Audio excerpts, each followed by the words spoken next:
Tell you what, I didn't do as good a job with my wedges as I normally do.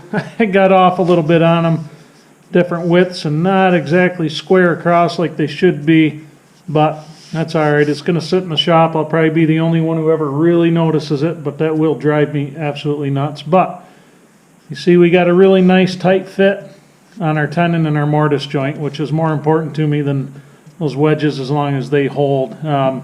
Wedges are black walnut. Yeah, that's going to irritate me for life. But that's all right, though. That's all right. I'll know for the next time.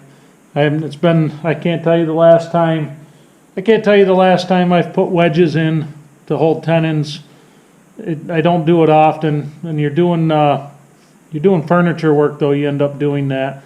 I kind of like to try to get them nice and square. I think maybe I shouldn't have cut those with a jigsaw. Probably should have cut those across with the handsaw or circular saw or pole saw, something like that. I think it would have been a little more accurate, but I mean, like I said, though, I'm extremely happy with that tenon fit. I mean, that's a pretty well seamless line there. I will take that all day, every day, and be just happy to have it. Well, I'm in the camera's light, of course, so anyway, we're going to keep moving.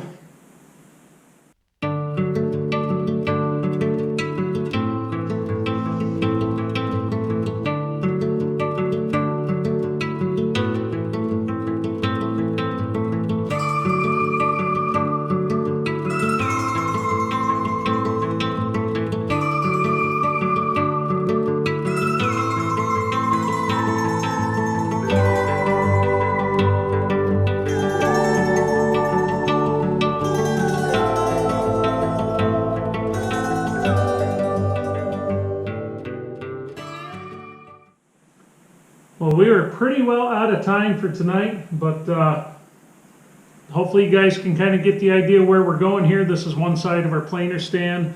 We're finishing up tonight, planing down the black walnut stock for the braces. Now, you're going to look at these braces and you're going to figure they're not very substantial, and you're right. What we're going to be doing with these are going to be inlaid into the 4x6s.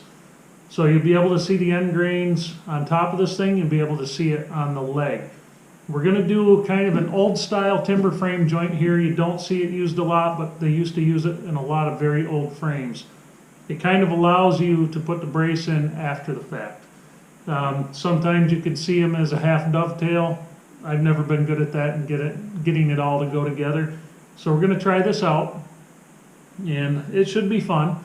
Well, there's going to be a lot of router work. There's going to be a lot of trace work, things like that. It's pretty much we're scribing them in, but they should go pretty well. I tell you what, even your junk shit black walnut, or what you would consider junk as a woodworker, stuff that's wavy, and this stuff, this was out of I've got a little pile of black walnut that I hoard terribly, and even the stuff that's wavy and crap does not go to waste. I had an uncle of mine gave me these, and he had these sticker stacked right out in the sun, I mean, for years, and I think the rest of the pile's still there.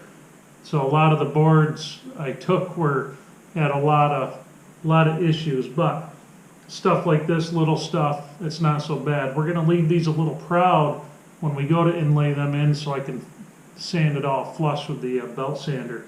But black walnut, I don't know why we all go so crazy over black walnut, but it's such a beautiful wood.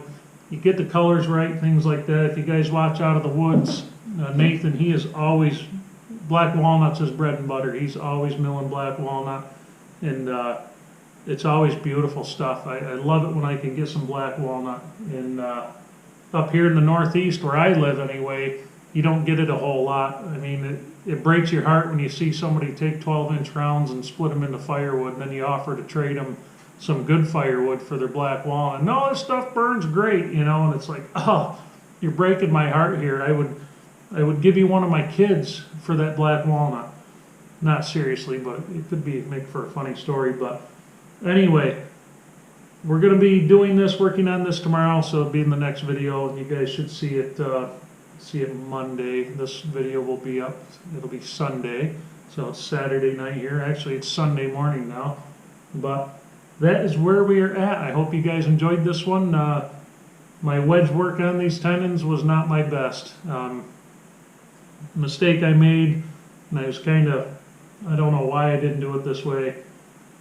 You drive them down at the same rate, you try to get them down there the same distance, so when you trim them off, you have the same reveal on the end of them. And that, before somebody points that out for me, I do know that's what you're supposed to do, but for some reason I just didn't do it that way. But as far as the braces being kind of small on this, that's why we did a through tenon up here, because right now with those wedged, I can't move these legs. I physically can't move them.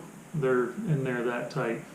The tenons came out really nice, really happy about that. Like I said, I wasn't too pleased with my wedge work, but it's probably going to be covered in sawdust pretty soon anyway, but that's not much of an excuse. So anyway, again, hope you guys enjoyed it, and I will see you on the next one.